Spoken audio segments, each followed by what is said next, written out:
नमस्कार दोस्तों, मैं विनीता आपके अपनी YouTube channel Vinita Hindi hub में आप सभी का स्वागत करती हूं। तो मेरे प्यारे दोस्तों, कैसे हैं आप सभी लोग। आशा करती हूं कि आप सब अच्छे होंगे और अपनी पढ़ाई भी अच्छे से कर रहे होंगे। और पढ़ाई के साथ साथ गर्मी इतनी ज़्यादा है तो अपनी सेहत पर भी आप लोग ध्यान दीजिएगा, ठीक है। तो चलिए, हम लोग की क्लास जो चल रही है इस समय आपके काव्य शास्त्र पर आधारित जो विगत वर्षों में पूछी गई प्रश्नोत्तरी है, तो उसकी श्रृंखला आजकल चल रही है।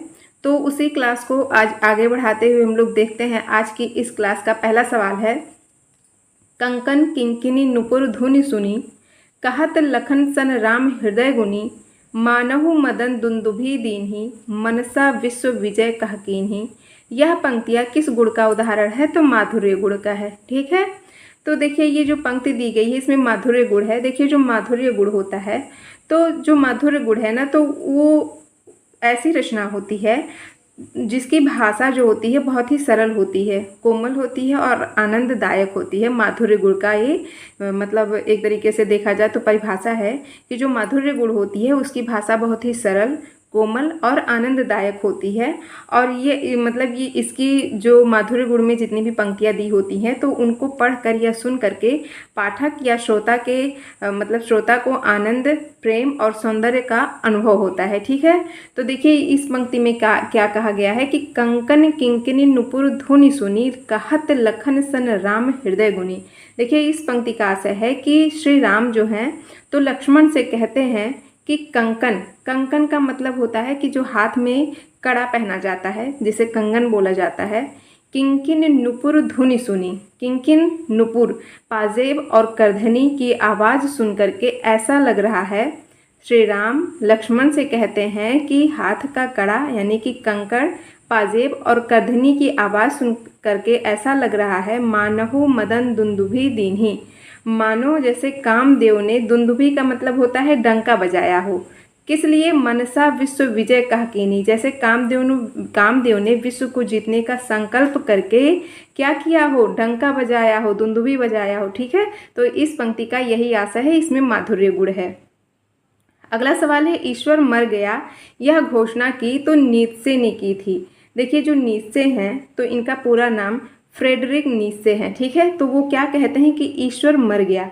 देखिए, जब ये जो नीत्शे हैं 1882 के लेखन में इन्होंने एक लेख लिखा था द गे साइंस के नाम से, तो इसमें इस वाक्यांश का प्रयोग किया था कि ईश्वर मर गया है। देखिए, जो नीत्शे हैं, जो यह वाक्य उन्होंने बोला है कि ईश्वर मर गया है, तो इसका यह अर्थ यह नहीं था कि मतलब वे ईश्वर के अस्तित्व को ही नहीं मानते थे। उन्होंने ईश्वर के अस्तित्व से इनकार नहीं किया है, बल्कि उनका मानना था कि जो ईश्वर की अवधारणा है और धार्मिक मूल्य हैं और जो संस्थान है, मतलब धार्मिक मूल्य अवधारणा संस्थानों पर आधारित जो विश्वास है ईश्वर को लेकर के, तो वह आधुनिक समाज में, जो आज का समाज है, उसमें कमज़ोर हो गया है।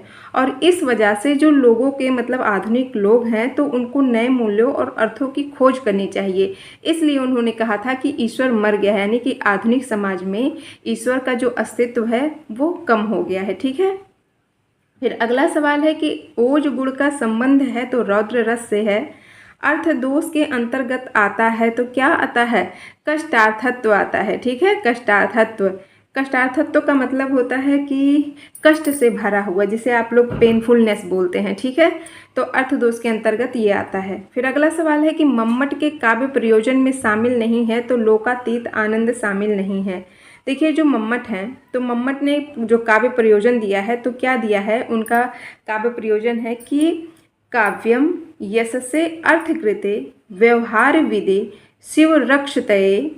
अगर आप लोगों ने पढ़ा होगा तो याद होगा आपको उनका काव्य प्रयोजन की काव्यम यशसे अर्थकृते व्यवहार विदे शिव रक्षतये सद्यः परिनिर्वृत्तये कांतः संमितयोपदेश युजे।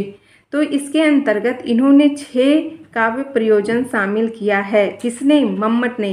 कौन कौन सा है? यश प्राप्ति, आनंद प्राप्ति, व्यवहार ज्ञान, लोकोपदेश, अर्थ प्राप्ति और अलौकिक आनंद, ठीक है। तो ये उनके काव्य प्रयोजन है जिनमें लोकातीत आनंद शामिल नहीं है, ठीक है। फिर अगला सवाल है कि प्रयोजनवती लक्षणा के भेद हैं तो क्या है? गौड़ी और शुद्धा। जो प्रयोजनवती लक्षणा है तो उसके 2 भेद हैं, गौड़ी और शुद्धा। अगला सवाल है, प्रबंध काव्य में संगठन किया जाता है तो कथानक द्वारा। कविता प्रबल अनुभूतियों का सहज उद्रेक है, यह विचार किसका है? तो वर्ड्सवर्थ का है। देखिए, जो कविता होती है तो वो हृदय में उठने वाली जो गहरी भावनाएं होती हैं, गहरी भावनाएं जैसे आपकी मतलब आपके हृदय में उठने वाली, जैसा प्रेम हो गया, पीड़ा हो गई, या फिर आश्चर्य, करुणा, क्रोध, तो ये सब आपकी मतलब अंतर्मन में उठने वाली जो भावनाएं होती हैं, तो उनके बारे में कहा गया है। तो इन सब का एक ऐसा रूप होता है जो बिना किसी बनावटीपन के अपने आप ही, यानी कि स्वतः ही बाहर निकलता है। ठीक है, देखिए जैसे जैसे मान लीजिए कोई कवि है, ठीक, और मान लीजिए वो कवि बहुत ही ज़्यादा दुखी है क्योंकि उसका कोई अपना घनिष्ठ, बहुत ही प्रियजन व्यक्ति उसे छोड़ करके चला गया है, मतलब उस कवि ने अपने किसी प्रियजन को खो दिया है। तो वह दुख इतना ज़्यादा तीव्र होता है कि वह बिना सोचे समझे कविता के रूप में बाहर आ जाता है। ठीक है, तो यही है कि कविता प्रबल अनुभूतियों का सहज उद्रेक है। ठीक है, फिर अगला है, बीती या भावी घटनाओं की सूचना देने वाले को नाटक में क्या कहते हैं? तो विषकंभक कहते हैं। विषकंभक, बीती या भावी घटनाओं की सूचना देने वाले को नाटक में कहते हैं विषकंभक। देखिए, जो विषकंभक होता है तो नाटक का एक बहुत ही इम्पॉर्टेंट उपकरण होता है, जो नाटक में कहानी के जो अनेक भाग होते हैं तो उनको जोड़ने और दर्शकों को कहानी के बारे में सूचित करने में मदद करता है। तो यही विषकंभक का कार्य होता है। ठीक है, अगला सवाल है, ध्वनि सिद्धांत के प्रवर्तक आचार्य हैं तो आनंदवर्धन है। भारतीय काव्य शास्त्र नाटक के किन 3 तत्वों को मान्यता देता है? तो वस्तु, नेता और रस। नाटक की समग्र सामग्री की सिद्धि किस साध्य के लिए की जाती है? तो कार्य के लिए की जाती है। मैं तो गिरधर के घर जाऊं, गिरधर मारो साचो प्रीतम, देखत रूप लुभाऊं। इस पद में काव्य गुण है, तो कौन सा गुण है? माधुर्य गुण है। बहुत सीधा साधा सा इसका उत्तर है कि मैं तो, देखिए जो ये पंक्ति दी गई है तो इसका आशय है कि मैं तो गिरधर के घर जाऊं, गिरधर मारो साचो प्रीतम। देखिए, इसमें मीरा जी कहती हैं कि वह गिरधर के घर, यानी कि श्री कृष्ण के घर जाना चाहती हैं। क्यों? क्योंकि गिरधर मारो साचो प्रीतम, यानी कि जो कृष्ण है वह उनके प्रति, उनका मेरा जो प्रेम है वो सच्चा है। देखत रूप लुभाऊं, और उनका जो रूप है वह बहुत ही लुभावना है। ठीक है, तो इसमें माधुर्य गुण है। लेखन को तमाम सांस्कृतिक कर्म का स्रोत मानते हैं तो देरिदा मानते हैं, यानी कि डेरिडा मानते हैं। अगला सवाल है, अरस्तु का काव्यालोचन ग्रंथ है तो पेरी पोइती केस। पेरी पोइती केस, इसको पोइटिक्स भी बोला जाता है। ठीक है, फिर अगला है कि ट्रेजेडी का लेखक हमारे विवेक को नष्ट कर हमारी वासनाओं को जागृत करता है, उनका पोषण करता है, अतः काव्य का सत्य वास्तविक सत्य नहीं होता। यह कथन किसका है? यह कथन प्लेटो का है।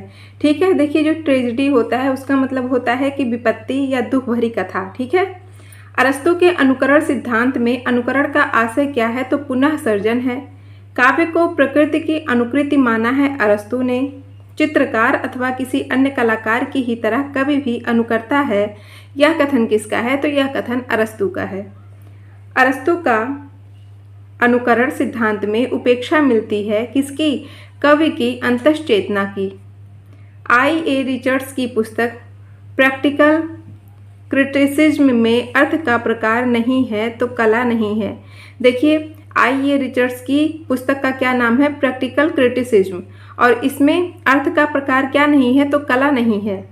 T.S. इलियट ने अवैयक्तिक काव्य सिद्धांत का प्रतिपादन किया है तो ट्रेडिशन एंड इंडिविजुअल टैलेंट निबंध में। किसका ये निबंध है?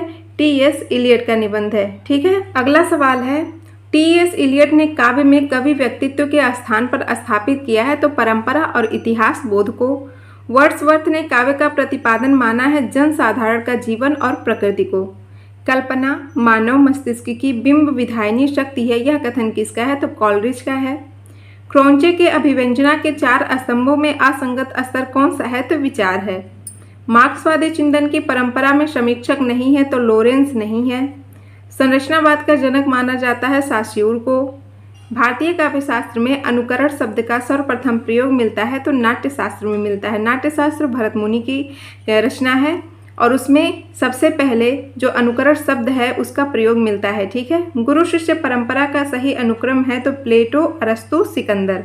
ठीक, अलंकार सर्वस्व ग्रंथ के रचयिता कौन है? तो रुय्यक हैं। ध्वनि के त्रिविध प्रकार हैं तो वस्तु, अलंकार और रस। ध्वनि के जो त्रिविध प्रकार हैं तो कौन कौन से हैं, तो वस्तु, अलंकार और रस हैं। ठीक है। अगला सवाल है, भारतीय काव्य शास्त्र का प्राचीनतम ग्रंथ है तो नाट्य शास्त्र है, जो कि भरत मुनि के द्वारा लिखा गया है। काव्य आत्मा की संकल्पनात्मक अनुभूति है, जिसका संबंध विश्लेषण, विकल्प या विज्ञान से नहीं है। वह एक श्रेयमयी प्रेय रचनात्मक ज्ञानधारा है। यह कथन किसका है, तो जयशंकर प्रसाद का है। देखिए वो काव्य के बारे में क्या कहते हैं कि काव्य आत्मा की संकलनात्मक अनुभूति है, जिसका संबंध विश्लेषण, विकल्प या विज्ञान से नहीं है। वह एक श्रेयमयी प्रेय रचनात्मक ज्ञानधारा है। ठीक है। ध्वन्यालोक ग्रंथ के रचयिता हैं तो आनंदवर्धन है। ठीक है। ध्वन्यालोक, वक्रोक्ति का भेद नहीं है तो शब्द वक्रता नहीं है। अगला सवाल है कि मैं जानता हूँ कि तुम्हारे द्वारा बोला गया प्रत्येक शब्द गलत है, फिर भी तुम्हारे बोलने के अधिकार की रक्षा के लिए मैं अपने प्राण त्याग दूंगा। यह कथन किसका है, तो यह कथन वाल्तेयर का है। ठीक है। मौलिक रूप से व्यंजना कितने प्रकार की बनती है, तो 3 प्रकार की बनती है। लिए स्वर्ण आरती भक्तजन करते शंख ध्वनि झनकार। इसमें काव्य दोष है तो अयथार्थ। अयथार्थ का क्या, अयथार्थ होता है मतलब अन्य अर्थ। देखिए जो लिए स्वर आरती भक्तजन करते शंख ध्वनि झंकार, देखिए जो अयथार्थ होता है तो इसमें क्या होता है कि जैसे कि कोई कवि या लेखक है तो वो ऐसी बात लिख दे जो कि मतलब यथार्थ में संभव ही ना हो। ठीक है।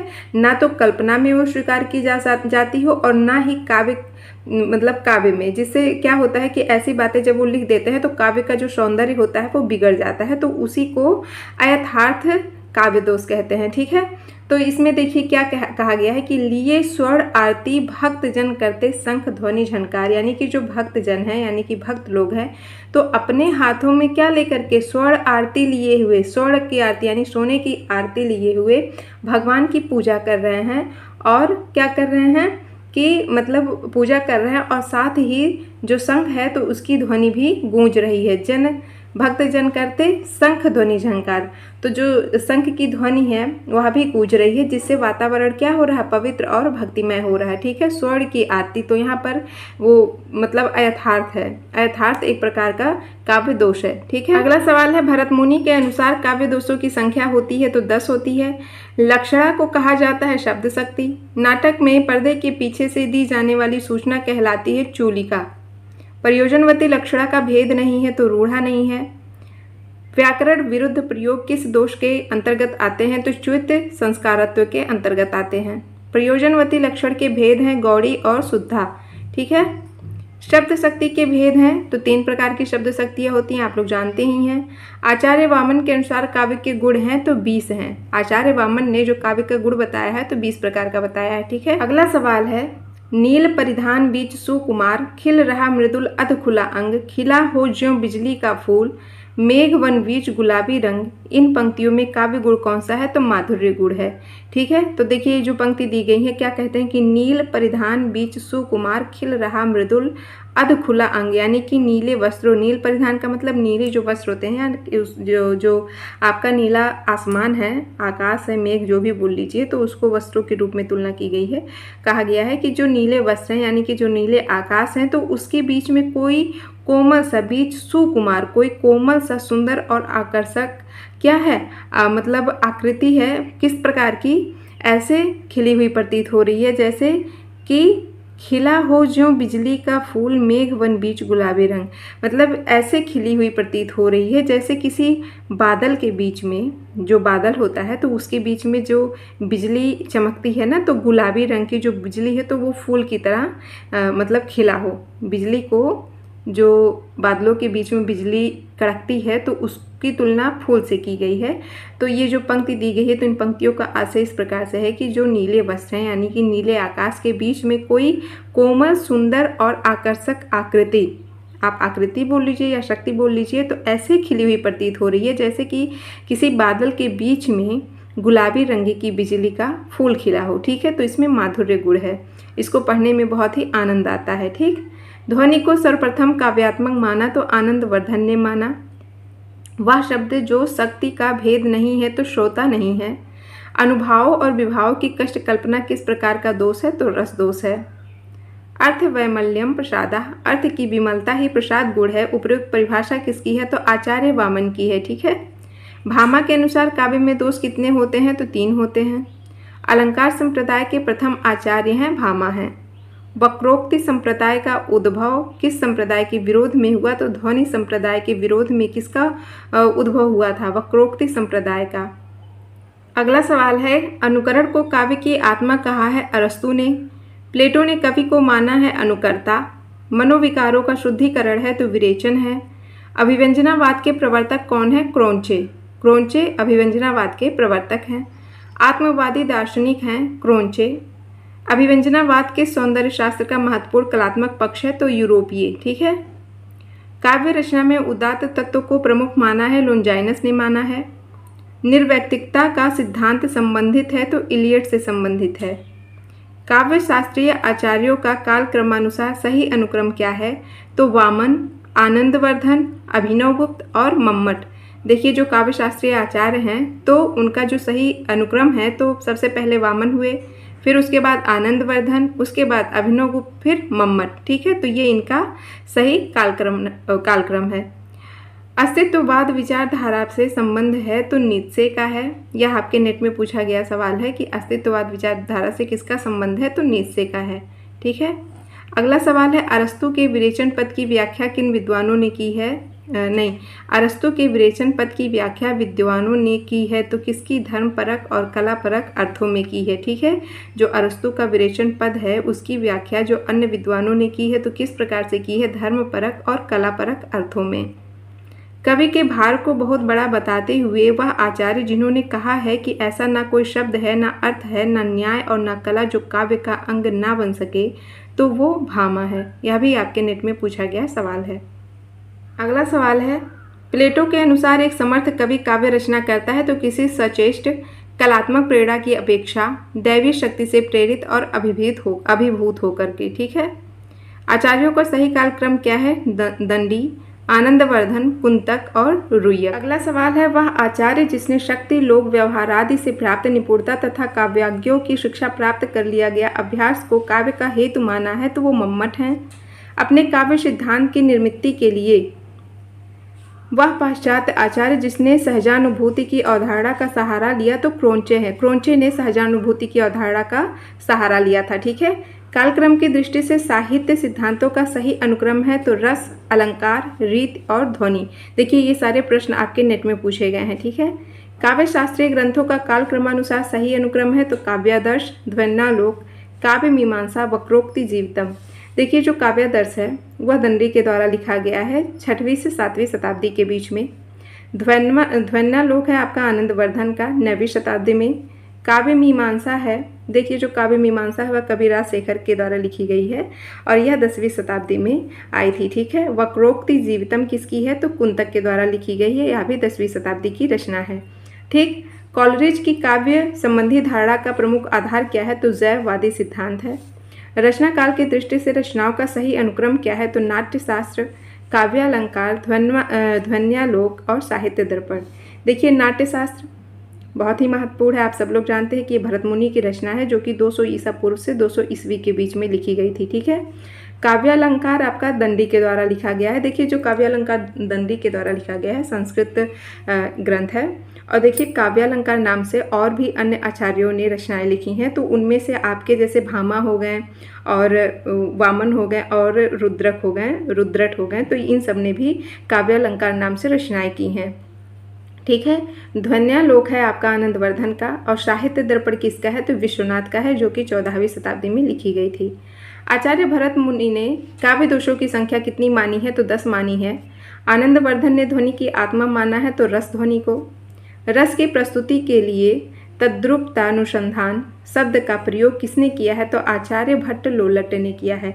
देखिए जो भट्ट लोलट ने रस की प्रस्तुति के लिए तद्रुपतानुसंधान यानी कि तद्रुपता अनुसंधान शब्द का प्रयोग किया है तो इसका अर्थ क्या होता है कि जो तद्रुपता का अर्थ होता है वह होता है कि वही रूप होने का भाव, यानी कि जो है जैसा है वैसा ही रहे। ठीक है। अगला सवाल है, रीति संप्रदाय का प्रवर्तक माना जाता है तो वामन को माना जाता है। ग्राम्यत्व दोष कहा जाता है तो जहाँ ग्रामीण बोलचाल के शब्दों का शिष्ट साहित्य में प्रयोग होता है वह ग्राम्यत्व दोष होता है। ठीक है। व्यंजना से प्रतीत होने वाले अर्थ को क्या कहते हैं तो व्यंग्यार्थ कहते हैं। ठीक। अगला है, प्रच्छन्न रोग है प्रकट भोग, संयोग मात्र भावी वियोग, हाँ लोभ मोह में लीन लोग, भूले हैं अपना अपरिणाम, ओ क्षण भंगुर भव राम राम। उक्त काव्य पंक्तियों में निहित रस कौन सा है तो शांत रस है। देखिए ये जो पंक्ति दी गई है तो यह आपकी KVS PGT में पूछी गई है, और जो ये पंक्ति है तो मैथिली शरण गुप्त की ये पंक्ति है, उनकी एक कविता से ली गई है। वो क्या कहते हैं इसमें कि प्रच्छन्न रोग है प्रकट भोग, संयोग मात्र भावी वियोग। देखिए जो ये पंक्ति है तो इसका अर्थ है कि प्रच्छन्न रोग है प्रकट भोग, यानी कि इस पंक्ति का आशय है कि जो संसार है तो संसार में लोगों की जो भोग लिप्सा है, प्रकट भोग यानी कि जो संसार में लोगों की भोग लिप्सा ही वास्तव में क्या है, एक प्रच्छन्न रोग है। ठीक है। और भोग ही उसका क्या है, प्रकट रूप है।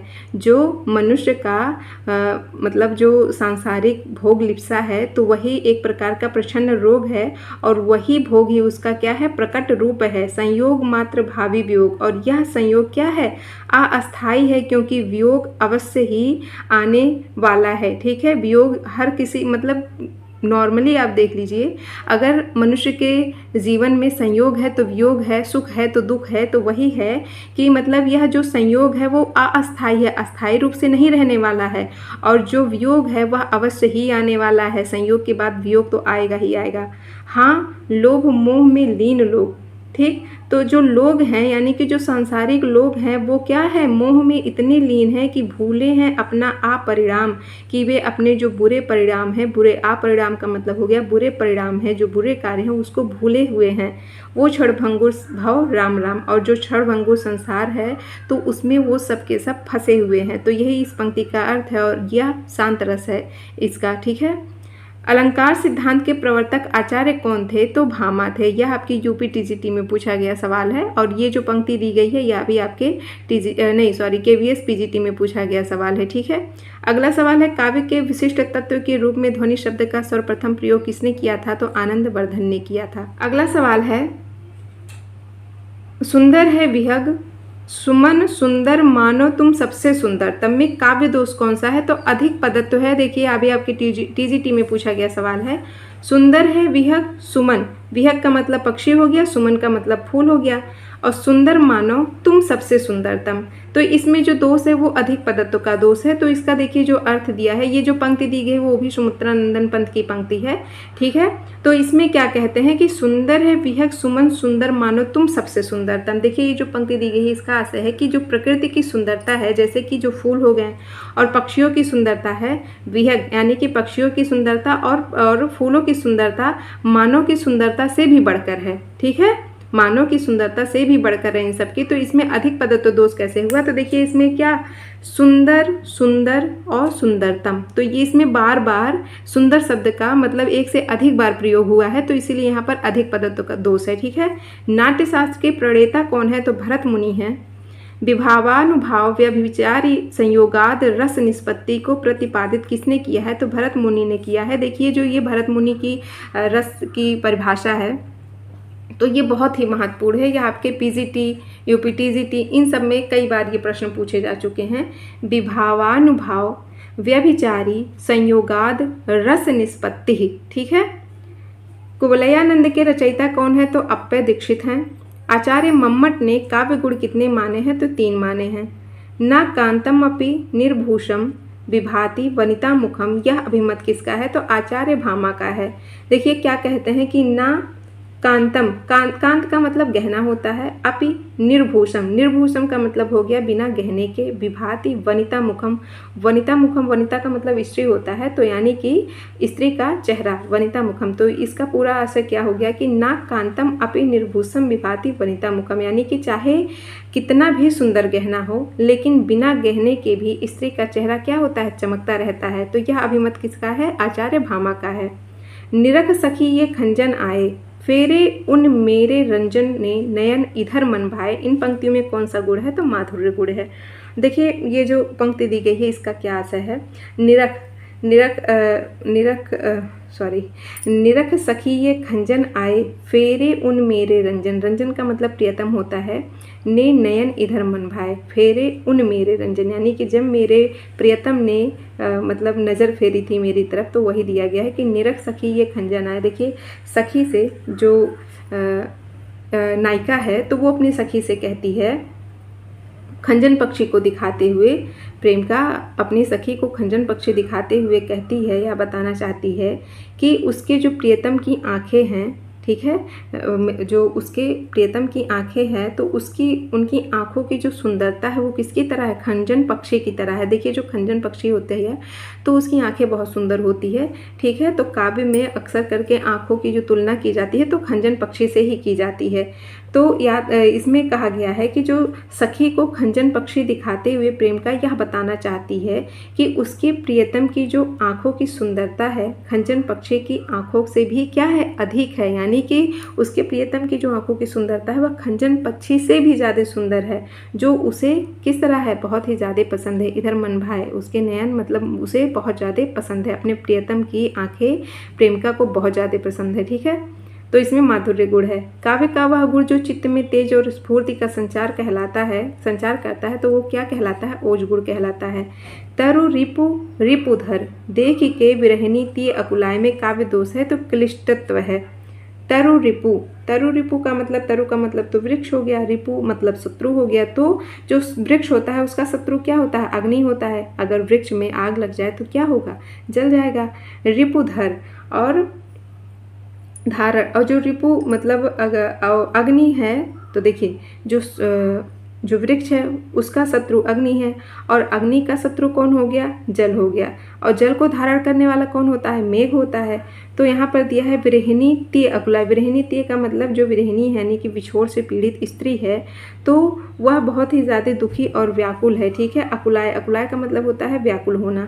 तो देखिए जो ये पंक्ति दी गई है उसका आशय है कि मतलब स्त्री की विरह की जो भावना है तो वह प्रकृति के माध्यम से दर्शाई गई है, ठीक है। जो स्त्री की विरह की भावना है वह प्रकृति के माध्यम से दर्शाई गई है। विरह की तीव्रता इतनी अधिक है, इतनी ज़्यादा है कि स्त्री को वृक्ष, तरु का मतलब वृक्ष हो गया, स्त्री को वृक्ष, अग्नि, जल और मेघ जैसी साधारण चीज़ें भी विरह की याद दिलाती हैं और उसे क्या करती हैं, व्याकुल करती हैं। तो इसमें कौन सा काव्य दोष है, तो क्लिष्टत्व है, ठीक है। अगला सवाल है, दंडी के काव्य शास्त्रीय ग्रंथ का नाम है काव्यादर्श। दृश्य काव्य की विधा है नाटक। अनुभावों के भेद कितने होते हैं, तो 2 होते हैं, ठीक है। भरत मुनि ने रस सूत्र का विवेचन अपने किस ग्रंथ में किया है, तो नाट्य शास्त्र में किया है। प्रतिभा का संबंध है काव्य हेतु से। कथा वस्तु को प्रधान फल की प्राप्ति की ओर अग्रसर कराने वाली चमत्कारपूर्ण अंश को अर्थ प्रकृति कहा जाता है। इन 5 अर्थ प्रकृतियों का सही अनुक्रम क्या है, बीज, बिंदु, पताका, प्रकरी और कार्य। यह आपके नेट में पूछा गया सवाल है। अर्थोपक्षेपक के प्रकार कितने होते हैं, तो 5 प्रकार के होते हैं। देखिए अर्थोपक्षेपक क्या होता है, तो जो नाट्य शास्त्र होता है, तो नाट्य शास्त्र में नाटक में मंच पर ना दिखाए जाने वाले जो प्रसंग होते हैं तो उनको बताने के लिए एक उपकरण होता है जो 5 प्रकार के होते हैं। और वो कौन कौन से प्रकार हैं, तो विष्कंभक है, प्रवेशक है, चूलिका है, अंकावतार है और अंकमुखी है। तो इन 5 का कार्य अलग अलग होता है, ठीक है। तो उन्हीं को अर्थोपक्षेपक कहा जाता है। भरत मुनि के अनुसार नाट्य वृत्तियों का सही अनुक्रम क्या है, तो भारती, सात्वती, कैशिकी और आरभटी। लिखन बैठी जाकी सभी, गति गही गर्भ गरूर, भय न केते जगत के चतुर चितेरे कूर। इस दोहे में सभी शब्द का क्या अर्थ है, तो चित्र है। चित्र नायिका के समान। यह आपके नेट में पूछा गया सवाल है। क्या कहते हैं कि लिखन बैठी जाकी सभी गति गही गर्भ गरूर, भय न केते जगत के चतुर चितेरे कूर। देखिए ये जो पंक्ति दी गई है वह बिहारी के सतसई से दिया गया एक दोहा है, ठीक है। इसमें क्या कहते हैं कि लिखन बैठी यानी कि चित्र बनाने के लिए बैठकर सभी की गति को, यानी कि सभी का मतलब क्या हो गया, चित्र हो गया, ठीक है। तो चित्र को बनाने के लिए बैठ करके सभी की गति को धारण करके जगत के भय न केते जगत के चतुर चितेरे कूर, यानी कि संसार के कितने ही चतुर चित्रकार चाहे वह गर्व या अभिमान से काम करें, लेकिन वह उस अनुपम रूप को चित्रित करने में असफल रहे हैं। ठीक है, अगला सवाल है काव्य शोभायाः कर्तारो धर्मः गुणा। यह उक्ति किसकी है? तो आचार्य वामन की है। क्या कहते हैं? काव्य शोभाया, काव्य की शोभा को कर्तारो धर्मः गुणा, यानी कि काव्य की शोभा को उत्पन्न करने वाले तत्व ही क्या कहलाते हैं? गुण होते हैं। ठीक है, तो यह जो कथन है वह वामन का है। किस आचार्य ने अलंकार को काव्य की आत्मा मानकर रस का महत्व गौड़ कर दिया है? तो भामा ने। जब वक्रोक्ति वक्ता की कंठ ध्वनि पर आश्रित होती है तब उसे क्या कहा जाता है? काकु वक्रोक्ति। ठीक है, उज्ज्वल नीलमणि ग्रंथ के लेखक कौन है? तो रूप गोस्वामी हैं। अभिव्यक्तिवाद के प्रवर्तक हैं अभिनव गुप्त। रस सूत्र के व्याख्याकारों का सही अनुक्रम क्या है? तो भट्ट, लोलट, शंकुक, भट्ट नायक और अभिनव गुप्त हैं। ठीक है, व्यंजना शक्ति का कार्य है मुख्यार्थ में छिपे आकथित अर्थ को व्यक्त करना, यानी कि जो मुख्य अर्थ होता है उससे अतिरिक्त दूसरा अर्थ देना। ठीक है, रुद्रट वक्रोक्ति को शब्दालंकार मानते हैं। इसे अर्थालंकार किसने माना है? दंडी ने माना है। देखिए, जो रुद्रट हैं तो वक्रोक्ति को शब्दालंकार मानते हैं और दंडी अर्थालंकार मानते हैं। किसको? वक्रोक्ति को। अनुमितिवाद की अवधारणा किसने दी है? तो शंकुक ने दी है। भक्ति को रस रूप में प्रतिष्ठित करने वाले आचार्य हैं तो रूप गोस्वामी हैं। पाणिनि ने किस ग्रंथ के द्वारा भाषा को एक रूपता देने का प्रयास किया है? तो अष्टाध्यायी। अगला सवाल है शब्द की द्वयर्थी योजना होती है तो वक्रोक्ति अलंकार होती है। लक्षण ग्रंथ का अर्थ है काव्यांग विवेचन। रस सूत्र का व्याख्याता नहीं है तो वामन नहीं है। The principles of literary criticism ग्रंथ किसका है? तो आई रिचर्ड्स का है। भरत मुनि के अनुसार काव्य में कुल कितने गुण होते हैं? तो 10 गुण होते हैं। देखिए, जितने भी इधर सवाल मैंने बताए वो सारे आपके यूजीसी नेट में पूछे गए सवाल हैं। ठीक है, भारतीय काव्य शास्त्र के प्रमुख काव्य शास्त्रियों का सही क्रम क्या है? तो भरत मुनि, आनंदवर्धन, विश्वनाथ और जगन्नाथ। ठीक है, देखिए जो भरत मुनि हैं वो काव्य शास्त्र के पहले आचार्य माने जाते हैं और इस क्रम में जो जगन्नाथ हैं वो इस परंपरा के अंतिम आचार्य माने जाते हैं। ठीक, महत्वपूर्ण है, याद रखिएगा। वक्रोक्ति संप्रदाय के विरोधी आचार्य हैं तो आचार्य विश्वनाथ हैं।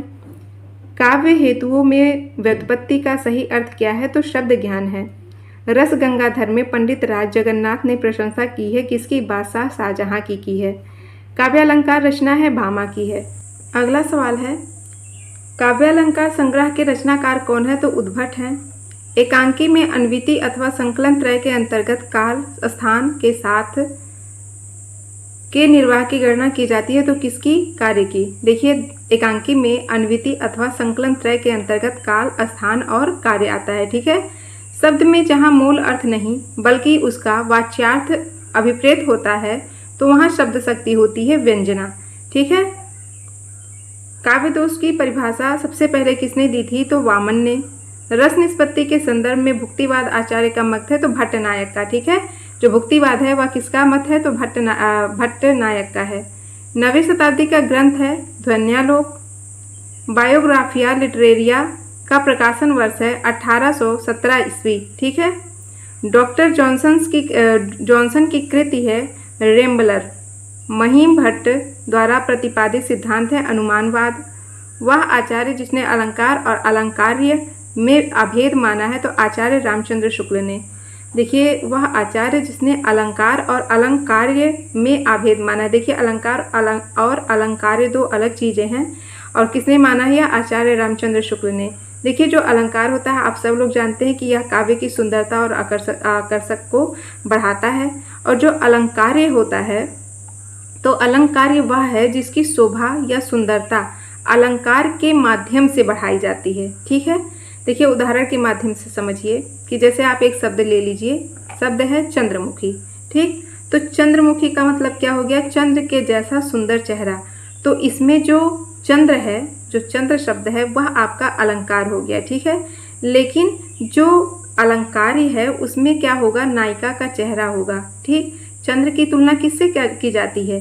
तो नायिका के चेहरे से की जाती है। तो इसमें अलंकार्य नायिका का चेहरा है और अलंकार चंद्र है। ठीक है, तो इस चीज़ को आप लोग याद रखिएगा कि अलंकार और अलंकार्य में अंतर क्या है। काव्य के अर्थ वैज्ञानिक विवेचन का शुभारंभ किसने किया? तो वामन ने किया था। रस को नाट्य तक सीमित रखने का सर्वप्रथम विरोध किसने किया? तो अभिनव गुप्त ने। अगला सवाल है समास की अधिकता ओज कहलाती है। ओजस समास भूयस्तवम। यह कथन किसका है? तो वामन का ही आपके यूपी पीजीटी में पूछा गया सवाल है। पाणिनिकृत अष्टाध्यायी की टीका है तो काशिका है। देखिए जो पाणिनिकृत अष्टाध्यायी है तो उस पर बहुत से विद्वानों ने टीकाएं लिखी है, ठीक है। तो जो काशिका है वह जयादित्य द्वारा लिखी गई है और इसके अतिरिक्त आपके कात्यायन ने भी वार्तिक ग्रंथ के नाम से टीका लिखी है। वामन और जगत गुरु रामभद्राचार्य ने भी अष्टाध्यायी पर टीका लिखी है, ठीक है। महत्वपूर्ण है, याद रखिएगा। फिर अगला सवाल है कि वक्रोक्ति काव्य जीवितम कहकर वक्रोक्ति को ही काव्य की आत्मा स्वीकार करने वाले आचार्य कौन है? तो कुंतक हैं। आचार्य मम्मट की रचना है काव्य प्रकाश। अलंकार संप्रदाय के प्रवर्तक हैं भामा। सुख दुखात्मक को रसा कहने वाले आचार्य हैं तो रामचंद्र और गुणचंद। देखिए यहाँ रामचंद्र गुणचंद दो लोग हैं। तो देखिए जो रामचंद्र और गुणचंद हैं तो नाट्यशास्त्र के ये प्रसिद्ध आचार्य थे ये दोनों, ठीक है, जिन्होंने नाट्य दर्पण नामक ग्रंथ की रचना की है। तो ये दोनों दो हैं। काव्यादर्श के रचनाकार कौन है? तो दंडी हैं। और इसी प्रश्न के साथ हम लोग की जो भारतीय काव्य शास्त्र पर प्रश्नोत्तरी चल रही थी वो आज समाप्त होती है। और आप लोगों को ये क्लास कैसी लगी तो प्लीज़ कमेंट बॉक्स में ज़रूर बताइएगा। लोगों को शेयर करिए और लाइक करिए। और जो लोग मेरे चैनल पे पहली बार आए हैं वो लोग, अगर उनको वीडियो अच्छी लग रही है, मेरा पढ़ाया हुआ उनको समझ में आ रहा है अगर आपको, तो प्लीज़ आप लोग भी मेरे चैनल को सब्सक्राइब कर लें, ठीक है। अब देखिए यहाँ पर तो जो काव्य शास्त्र से संबंधित प्रश्नोत्तरी थी विगत वर्षों में पूछी गई तो वो तो आज समाप्त हो गई। अब कल की क्लास में हम लोग चर्चा करेंगे संस्कृत साहित्य पर, ठीक है। संस्कृत साहित्य से संबंधित जितने भी प्रश्न पूछे गए हैं तो कल की क्लास में उन पर चर्चाएँ होंगी। तो तब तक के लिए मुझे आज्ञा दीजिए। धन्यवाद।